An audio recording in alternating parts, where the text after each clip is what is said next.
"Daddy, the girl in the trunk is asking to be let out," our 5-year-old daughter said during a quiet family drive.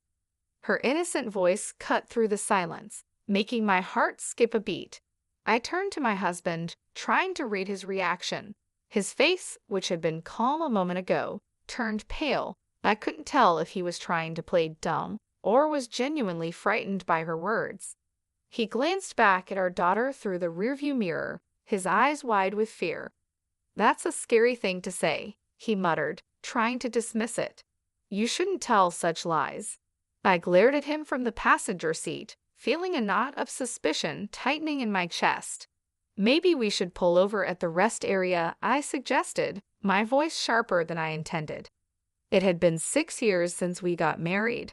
I had always been supportive of my husband, even though his job kept him busy.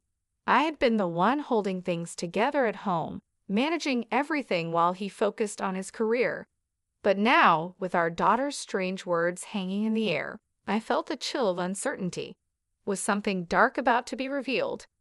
"My name is Lisa Jackson. I married my husband, James, when I was 30 years old. He is 5 years older than me, and our relationship had always seemed solid. The year after we got married, our daughter Julia was born, bringing so much joy into our lives. She's been growing up healthy and lively, and just recently turned 5. Our family had been living busy but happy days, filled with love and laughter. "How about going to the zoo next Friday?" James suggested, trying to change the mood. "Yay! I want to see the giraffes," Julia squealed with excitement, her earlier comment seemingly forgotten.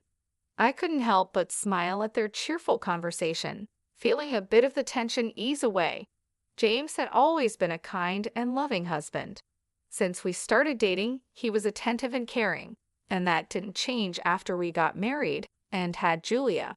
On his days off, he would eagerly join in on family activities, playing with Julia and making her laugh. He was the perfect father, always there for us. I often thought about how lucky I was to have married him. Watching James and Julia together brought me a deep sense of happiness. Our life was good, stable, and filled with love. But little did I know, those peaceful days were about to be shattered. One day, James came home with a heavy sigh, his face looking weary and troubled. "You're being transferred to a different department?" I asked, noticing his downcast expression. "Yeah," he replied, his voice flat. "It's company policy. They want me to gain experience in different places." His words felt like the first crack in our happy life. I didn't know why, but something about this transfer made me uneasy. I could sense that there was more to the story, something James wasn't telling me, and as our daughter's strange words echoed in my mind, I couldn't shake the feeling that our lives were about to change in ways I couldn't imagine. James was being transferred to the busiest department in his company, which meant he might not be able to spend as much time with us. The news hit our family hard, especially Julia. "Daddy, are you not going to play with me anymore?" she asked, her big eyes filled with worry. James, trying his best to reassure her, gently stroked her hair and said, "I'll do my best to spend as much time with you as possible, Julia. Let's go to the zoo again sometime soon." Despite his comforting words, I could see the regret in his expression. He knew this transfer was going to change things for us, and the thought of it weighed heavily on his mind. As I watched him with our daughter, a tightness grew in my chest, overwhelmed with emotions. The transfer didn't involve a change in salary or require us to move, but it was still a big deal for our family. Just the thought of having less time together made me feel incredibly lonely. However, I knew the one feeling the most vulnerable was James. Adjusting to a new, more demanding environment would be tough for him. "Please don't push yourself too hard," I said, trying to hide the worry in my voice.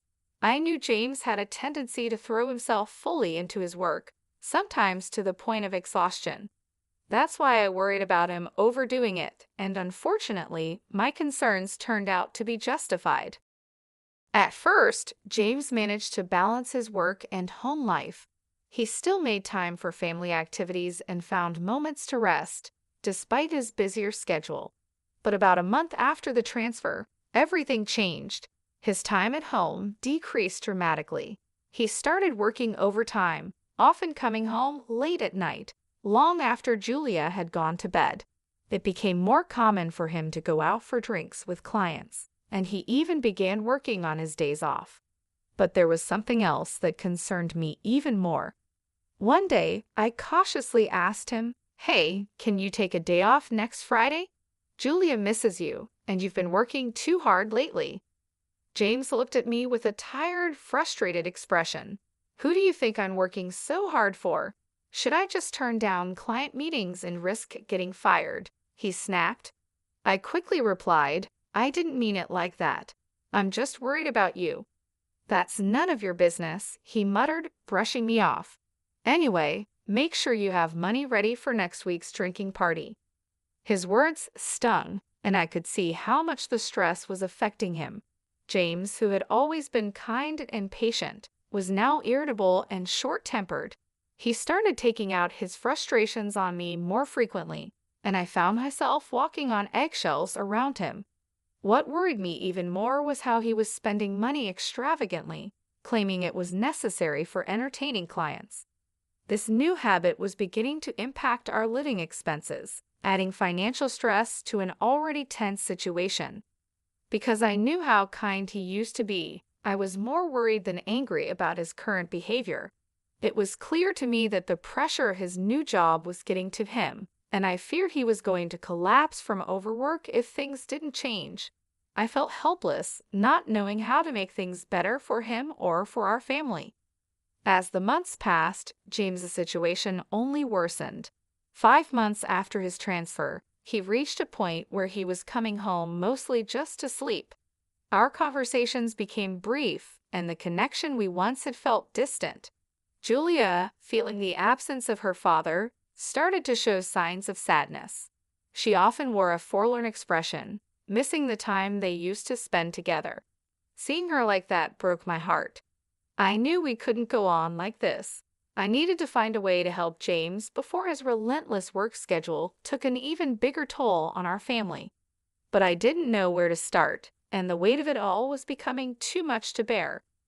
I knew things couldn't go on like this, so I started trying to figure out a way for James to take a break.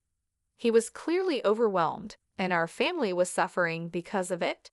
But just as I was beginning to make plans, more bad things started to happen, almost as if the universe was working against us. The worst blow came when my mother, who had been battling an illness for several years, suddenly passed away in the hospital. The moment I heard the news, it felt like the ground had been pulled out from under me. "No, Mom," I whispered, tears streaming down my face. My father had died when I was young, so my mother was the only parent I had left. Losing her felt like losing the last piece of my childhood. I couldn't even have a proper conversation with her before she passed away, and that regret weighed heavily on me. When the call came, I was at home, and I was so shocked that I couldn't move for a while. I just stood there, frozen, as the realization hit me that she was really gone. But what hurt even more was James's reaction. When I told him about my mother's passing, his response was unbelievably cold. "Hey, do I have to go to that funeral too?" he asked, his voice completely devoid of sympathy. I stared at him, my eyes wide with disbelief. Yes, the relationship between James and my mother might have been distant, but she was still his mother-in-law. She was family. I couldn't understand how he could be so indifferent, especially at a time like this. "What are you saying?" "Of course, you have to go," I replied, trying to keep my voice steady. "It's a family funeral." "Don't get mad at me," he muttered, rolling his eyes. "Oh, why does this have to happen now? I had plans too." His words cut through me like a knife. In the past, James would have comforted me, perhaps by rubbing my back and grieving with me together. But now, as he sighed in dissatisfaction, he seemed like a completely different person from the one I had promised to spend my life with. Naturally, he didn't help with any of the preparations for my mother's funeral. I arranged everything alone, feeling more isolated than ever. On the day of the service, James remained silent and sullen. He didn't offer any support or comfort, and after the funeral ended, he simply said, "It's over now, right? I'm heading home first," and left without helping with the cleanup. I was initially confused by his reaction, but by then I had lost the energy to be angry. I was simply bewildered and deeply disappointed in him. No matter how busy or stressed he was from work, his behavior at the funeral was unacceptable. When did my husband become such a cold person? Despite feeling frustrated with him, I finished cleaning up with Julia by my side. She was too young to understand everything that was happening, but she could sense that something was wrong and did her best to help me. "Mom, Julia will help you," she said, her small voice bringing a bit of comfort to my aching heart. After the funeral, I decided to stop by my parents' house for a short while. It wasn't far from our home, and I wanted to say a final goodbye to the place that held so many memories of my mother. Although it was a sad visit, I felt it was something I needed to do for my own peace of mind. When I arrived at my parents' house with a heavy heart, I took a deep breath and walked inside. The house felt empty, a shell of what it used to be. As I stood in the living room, surrounded by the remnants of my mother's life, I felt a wave of sorrow wash over me. But before I could even begin to process my feelings, something unexpected happened. "Mom, wait a moment," Julia suddenly shouted, her voice filled with urgency. "Huh, Julia, what's wrong?" I asked, startled by her sudden change in behavior. As soon as we arrived at my parents' house, Julia's expression had shifted dramatically. Without another word, she dashed straight into the back room, leaving me standing there, puzzled and concerned. I quickly followed her, my heart pounding with a mix of anxiety and confusion, wondering what could have caused her to react like this. I had taken Julia to visit my mother's place several times before, but I had never seen her act like this. Curious and concerned, I hurried to follow her as she moved with a sense of purpose. Julia stopped in front of the dresser, her small hands reaching for the second drawer from the bottom. It was as if something was drawing her to it. "Mom, Grandma wants you to have this," she said, holding up an old hand mirror. The sight of the mirror took my breath away. It was an item that had always been precious to my mother. She cherished it so much that she rarely used it, and I didn't even know where she kept it. I stood there, stunned, as I realized that Julia had somehow found this hidden treasure. "How did you know it was here? And what do you mean, Grandma wanted me to have it?" I asked, my voice tinged with disbelief. "When Grandma was sleeping earlier, she told me that you were sad and asked me to give this to you," Julia answered innocently, her eyes wide with sincerity. I couldn't hide my surprise. Her words sent a chill down my spine. There was no way Julia could have known about the existence of this hand mirror, let alone where it was kept. Yet here she was, holding it out to me with a calm certainty that was both unsettling and awe-inspiring. Wanting to understand what was happening, I decided to ask her some questions. I asked about things she couldn't possibly know, tomorrow's dinner menu I was thinking about, and even thoughts I had during the funeral. To my astonishment, Julia answered each question correctly, as if she had read my mind. It became clear to me that my daughter had a mysterious ability to know what people were thinking. I was both amazed and bewildered. "Wow, that's amazing, Julia. You know everything," I said, stroking her head gently, still trying to wrap my mind around this revelation. I had always thought that the idea of mysterious abilities was just something from stories, never imagining that my own daughter might possess such a power. Julia, proud of her newfound ability, put her hand on her hip and gave me a confident look. "That's right. Julia knows about Dad, too." "What do you mean?" I asked, my heart skipping a beat. What she told me next was incredibly unbelievable and unforgivable. Julia revealed things about James that shook me to my core. I listened in stunned silence as she spoke, realizing that the man I had married was not who I thought he was. A few weeks after my mother's funeral, I decided it was time to confront James. On a morning when he was getting ready to leave for work, I casually mentioned, By the way, I'm visiting my friend with Julia next Friday. James, who had been focused on getting out the door, suddenly stopped in his tracks. He frowned, looking genuinely troubled. Really? Oh no, I'm off that day. That's too bad, he said, his voice filled with artificial concern. I could sense the insincerity in his tone. It was clear to me now that he was hiding something. I let out a small, knowing smile, careful not to reveal my true feelings. Now that I knew the truth, there was no love left for James inside me. That Friday, I left home with Julia as planned. We spent about an hour away, giving me time to gather my thoughts and prepare for what I needed to do. When we returned home, Julia pointed towards the garage and said, "Dad's over there." I took a deep breath and walked towards the garage, where the shutter was still down. My heart was pounding, but I knew what had to be done. I lightly knocked on the shutter and called out, "James, I know you're in there. Open it." There was a moment of silence, then a hesitant voice replied, "Huh? Lisa? I thought you and Julia had plans," James said, his voice filled with surprise. "It's canceled," I replied calmly. "If you're going somewhere, we want to come with you." He sounded flustered and hesitant, clearly not expecting this.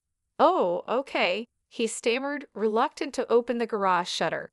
I had a pretty good idea of what was going on inside, but decided to stay quiet and observe. "Julia wants to go for a drive too," I added, hearing the hope in her voice. Unable to resist, James had no choice but to agree. A few minutes later, he reluctantly opened the garage, and we started our drive together. Sitting in the passenger seat, I looked at James as he drove. His profile was tense, and it solidified my final decision. Life with James had been enjoyable and happy, but I knew those days would never come back. "Hey, did you know Julia has a special power?" I finally brought it up as we merged onto the highway. James furrowed his brows, confused by my sudden confession. "Huh? What's that supposed to mean?" "That's a silly joke," he laughed dismissively. "Daddy, the girl in the trunk is asking you to let her out." Julia suddenly raised her voice from the back seat. I watched as James's face turned pale. He glanced at our daughter through the rearview mirror with a frightened expression. "What a scary thing to say. You shouldn't tell such lies," he said nervously. "But it's true," Julia insisted. "Then should we pull over at the rest area?" I suggested, trying to support Julia's claim. James immediately looked at me, startled. "Huh? We don't need to do that. It's just a kid's joke," he said, trying to brush it off. "Julia has a mysterious power, you know. Besides, it's hot today, and it could be dangerous if someone's really in there." He must have thought my suggestion made sense. After flinching and stiffening, he reluctantly headed towards the rest area with a contorted expression on his face. Upon arrival, we left Julia in the air-conditioned car and went outside to check the trunk. "I don't think there's anything in there. Come on, quickly," I urged to James, who was hesitating. Realizing he couldn't escape anymore, James nervously opened the trunk, breaking into a cold sweat. In the next moment, a young woman jumped out, her face flushed red from the heat. "I knew you were cheating," I shouted, my suspicions confirmed. The young woman, looking embarrassed and uncomfortable, stood there while James shook his head nervously. "No, it's not like that. She is a colleague from work. We were just working together," he stammered, trying to explain. "Wow, working in the trunk of our car?" I retorted sarcastically. "At the new apartment you're doing a job?" James's excuses were pathetic and unbelievable. It turned out that while Julia and I were out, James had been cheating with this woman at home. They were about to go for a drive when we returned unexpectedly, so he had no choice but to hide her in the trunk. As the woman was taken away, James seemed unable to grasp the situation fully. He kept trying to come up with more excuses, but I wasn't listening anymore. I knew our marriage was over. The trust and love we once had were gone, replaced by betrayal and lies. I looked at Julia, who was watching everything quietly from the car. I knew I had to be strong for her to move on and build a new life without James. I laughed at how ridiculous James's lie was, standing my ground as I pulled out a piece of paper from my bag. "And what is this?" I asked, showing him the paper. It read, "Let's go on a drive date on Friday." James and the woman, Janice, turned pale when they saw it. It was no surprise they could see their flirty email exchanges printed right there. Thanks to Julia, I had found out everything. On the day of my mother's funeral at my parents' house, my daughter had told me, "Daddy has been spending a lot of time with Janice lately. I'm sad because Janice is taking Daddy away from me." After witnessing Julia's strange ability to know things, I became suspicious and decided to keep an eye on James.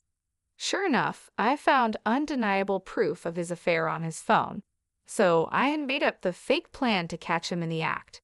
"It's a shame this drive turned out this way," I said sarcastically. "It's unfair to look through my phone without permission." James protested, his body tense as he reacted to my words. His absurd remark made me burst into laughter. I had thought he was just busy with work, but it turned out he was spending time with Janice, using our money for their dates. Who exactly is being unfair here? I shot back. "By the way, I've been recording everything since we got into the car." Remembering all the wrongs James had done, I pulled out my phone from my pocket. I had secretly pressed the record button to capture everything, and the evidence I had wasn't just messages and this video. I also set up hidden cameras in our house and garage. "And Janice, I know everything about you too." Under my relentless confrontation, they both turned white as sheets. I was furious with James, but I couldn't forgive Janice either. I had thoroughly investigated my husband and figured out who she was. Janice was a 27-year-old new employee who worked with James in his new department. From the messages, it was clear she knew about me, yet she still went ahead with the affair, making her just as guilty. "Oh, sorry, Lisa," James whimpered, clearly not expecting to be cornered so perfectly. His pitiful attempt to plead with me only filled me with more disgust. I glared at both of them with all the anger I could muster. "I won't forgive either of you. Get ready to pay alimony." Hearing my firm words, and perhaps realizing their fate, both of them collapsed to their knees. After that, I divorced James. The fact that I had recorded everything and gathered all the evidence paid off. They were ordered to pay $500,000 in compensation. I was also able to get $1,000 a month in child support from my husband. But their troubles didn't stop there. I heard that news of their affair spread throughout the whole company, especially since they worked in the same department. This made things very uncomfortable for them, and eventually they broke up. Their coworkers started to disapprove of them, and in the end, they had no choice but to resign. Now, I've heard they're struggling with the burden of the compensation payments and are left with nothing. Meanwhile, I'm enjoying peaceful days with Julia. I'm focused on giving her lots of love and support, knowing she has a special gift. I want to make sure she grows up happy